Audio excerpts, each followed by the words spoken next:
শিশুর হাসি মায়ের খুশি। একটা শিশু যখন সুস্থ থাকে, ভালো থাকে, হাসি খুশি থাকে, তখন প্যারেন্টসও কিন্তু হাসি খুশিতে জীবনযাপন করে। কিন্তু এই শিশুরা যখন আক্রান্ত হয়ে যায় বিভিন্ন রোগ জড়তায়, তখন কিন্তু পিতামাতার মনে কিন্তু আর আনন্দ থাকে না। যেটা বললাম, শিশুর হাসি মায়ের খুশি। কিন্তু শিশু যখন আর হাসে না, মা তখন আর খুশিতে থাকে না। মাও তখন উদ্বিগ্ন উদ্বিগ্নে দিন কাটায়। অর্থাৎ মা তখন হতাশাগ্রস্ত, চিন্তায় থাকে তার শিশু নিয়ে। আর শুনলে আশ্চর্য হয়ে যাবেন, অবাক হয়ে যাবেন, ওয়ার্ল্ড হেলথ অর্গানাইজেশনের সূত্র অনুযায়ী প্রতি ৪৫ সেকেন্ডে একজন শিশু নিউমোনিয়ায় মারা যায়। তো এই মুহূর্তে আলোচনা করব শিশুদের নিউমোনিয়া রোগ সম্পর্কে কিছু আলোচনা করব। আসসালামু আলাইকুম রহমতুল্লাহি ওয়া বারাকাতুহু। আমি ডাক্তার মীর শহীদুল ইসলাম। আমার চেম্বার শুভেচ্ছা ২৫৫ ঐতিহ্যবাহী শেখঘাট, সিলেট। যে কোনো ব্রাউজারে ডাক্তার মীর শহীদুল ইসলাম লিখে সার্চ করলে আমার সম্পর্কে যাবতীয় তথ্যাদি পেয়ে যাবেন।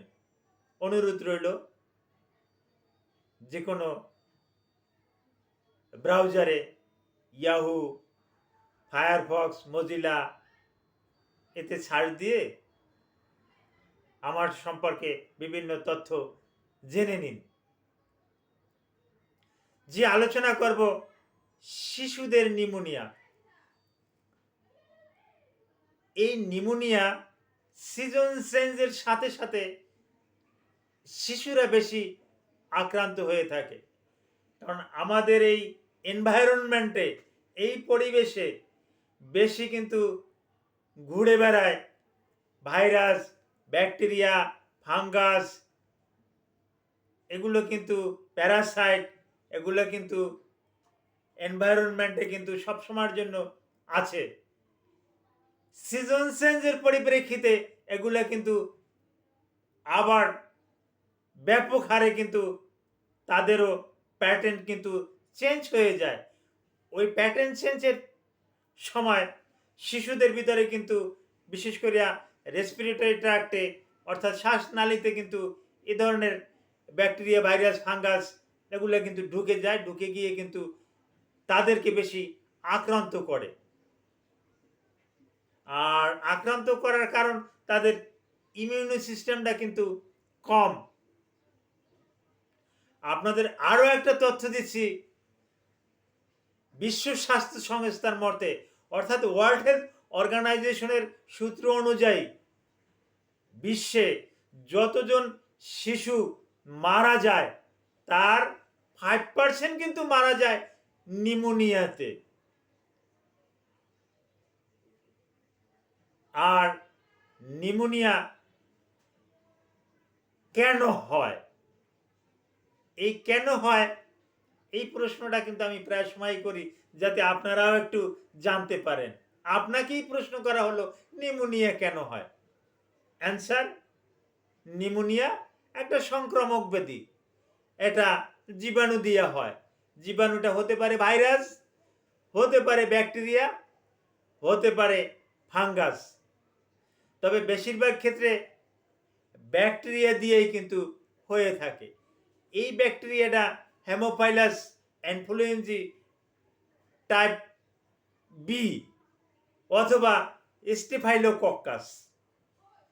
স্টেফাইলোকক্কাস অ্যাউরিয়াস, এই জীবাণু দিয়ে কিন্তু বেশিরভাগ ক্ষেত্রে বাচ্চাদের নিউমোনিয়া কিন্তু হয়ে থাকে। এখন আসি, এই রোগটা হলে এর লক্ষণটা কি। আচ্ছা, লক্ষণটা শিশুদের সর্বপ্রথম যেটা লক্ষ্য করা যাবে, শিশুদের জ্বর হবে, প্রচণ্ড জ্বর হবে। জ্বরটা সাধারণত অ্যানালজেসিক, অ্যান্টিবায়োটিক এ জাতীয় ড্রাগে জ্বরটা কিন্তু কমবে না। এমনকি অ্যান্টিবায়োটিকের সাথে আছে অ্যানালজেসিক আছে, অ্যান্টিবায়োটিক আছে, জ্বর কমছে না। এই একটা লক্ষণ। বাচ্চা ঘন ঘন কাশবে, এই একটা লক্ষণ। বাচ্চার শ্বাস প্রশ্বাস দ্রুত হবে, বাচ্চার ক্ষুধা মন্দা থাকবে, বাচ্চা খেতে চাবে না, চেষ্টা করেও বাচ্চাকে খাওয়ানো যাবে না। টেন্ডেন্সি অফ ভমিটিং, নেউসিয়া ভমিটিং, এটা বাচ্চাদের ক্ষেত্রে কিন্তু থাকছে। তারপরে বাচ্চার এই যে পাঁজর আছে, খাঁচা আছে, এই থোরাসি রিপ, এই যেখানে আমি হাত দিছি, এই থোরাসি রিপ, এগুলো শ্বাস প্রশ্বাসের সাথে দেবে যাবে। বাচ্চা কিন্তু অক্সিজেন কিন্তু কম পাবে। অক্সিজেন কম পাওয়ার পরিপ্রেক্ষিতে বাচ্চার পুরো শরীর নীলবর্ণ হয়ে যেতে পারে, নীলবর্ণ হয়ে যাবে। বাচ্চার নাসারন্ধ্র, বোধ নস্ট্রিল বন্ধ হয়ে যাবে, শ্বাসকষ্টে কষ্ট হবে। বাচ্চার এই রেসপিরেটরি ট্র্যাক্টে কিছু শ্লেষ্মা জমে থাকবে, বাচ্চারা ওটা ফেলেও দিতে পারবে না। যেমন আমি এরকম করে কাশি দিয়ে কপটাকে থুয়ের মাধ্যমে ফেলে দেই, বাচ্চা তো পারছে না। তো যার কারণে বাচ্চাদের সমস্যাটা কিন্তু হচ্ছে। আরও একটা কারণ, আমরা বয়স্করা বাচ্চাদেরকে কিন্তু নিউমোনিয়ার দিকে কিন্তু ধাপিত করে দেয়, ঠেলে দেয়। বলে সেটা কিভাবে?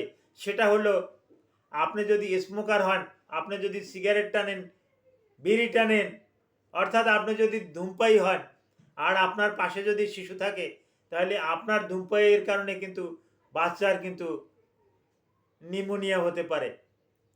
আর একটা কারণ, যদি বাচ্চা গর্ভের সময় যদি গর্ভপাত হওয়ার পর থেকেই যদি তার যদি বিভিন্ন রকমের রোগ জড়তা থাকে, তখনও কিন্তু এটা হতে পারে। বাচ্চার যদি পিতামাতার কারো যদি এইচআইভি পজিটিভ থাকে, সেক্ষেত্রে কিন্তু বাচ্চা নিউমোনিয়ায় আক্রান্ত হতে পারে। এমনকি বাচ্চারও এইচআইভি পজিটিভ থাকতে পারে, এগুলো পরীক্ষা করলে এগুলো আমরা দেখতে পারি। তারপর এসটিডি, এসটিআই, এসটিআই এটাও বড় ধরনের একটা রোগ। এটাও যদি পিতামাতার যদি থাকে, তাহলে এখান থেকেও কিন্তু সন্তানের কিন্তু এই সমস্যাও থাকে, এবং নিউমোনিয়াতেও কিন্তু তারা কিন্তু বেশি বেশি ভোগে, এবং নিউমোনিয়াতে একসময় ভুগতে ভুগতে বাচ্চারা কিন্তু মারা যায়। আগেই আমি বলেছি, পৃথিবী থেকে যত মানুষ মারা যায় তার ভিতরে কিন্তু 5% শিশুরাই নিউমোনিয়াতে মারা যায়। আর একই তথ্য আবারও দিচ্ছি, প্রতি 45 সেকেন্ডে একজন শিশু নিউমোনিয়াতে পৃথিবী থেকে চিরবিদায় নিচ্ছে। এই এই সমস্ত কারণে কিন্তু নিউমোনিয়াগুলো হয়ে থাকে।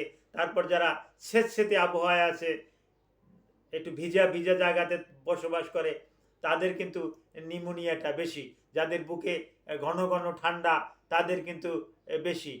যে সমস্ত বাচ্চারা টিবিতে আক্রান্ত, বাচ্চার মা বাবা যারা যক্ষার রোগে যারা আক্রান্ত, যাদের টিউবারকুলোসিস পজিটিভ, তাদের শিশুরাও কিন্তু ওই নিউমোনিয়ায় কিন্তু আক্রান্ত হচ্ছেন। এরকমের লক্ষণগুলো আমরা দেখতেছি। তো বাচ্চাদের নিউমোনিয়ার চিকিৎসা কি? হ্যাঁ, কোনো রকমের অবহেলা করা যাবে না। পেডিয়াট্রিক স্পেশালিস্ট দিয়ে চিকিৎসা করা অতি উত্তম।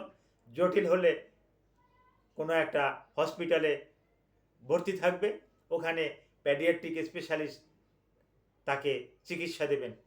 তাকে বিভিন্ন রকমের অ্যান্টিবায়োটিক, এটা ওই ইন্টারভেনাস, ইন্টারমাসকুলার, এখানে ইনজেক্টেবল আকারে বিভিন্ন অ্যান্টিবায়োটিক আছে।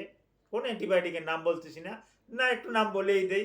এটা ওই সেপ্রাডিন হতে পারে, তারপর আসে সেপটিয়াকশন হতে পারে, সেপিপাইম হতে পারে, এমনকি সিলাস্ট্রিজিন গ্রুপের হতে পারে, মিরোপেনেম হতে পারে, কার্বাপিনেম হতে পারে। এ জাতীয় ওষুধ দিয়ে ডক্টররা কিন্তু বাচ্চার নিউমোনিয়াটা কিন্তু সম্পূর্ণরূপে ভালো করতে কিন্তু সক্ষম। তো বাচ্চাদের নিউমোনিয়ার বিষয়ে যদি আপনাদের কোনো প্রশ্ন থাকে ভিডিওর কমেন্ট বক্সে কমেন্ট করবেন। ইনশাআল্লাহ আমি চেষ্টা করব তার উত্তর দেওয়ার জন্য। Thank you all.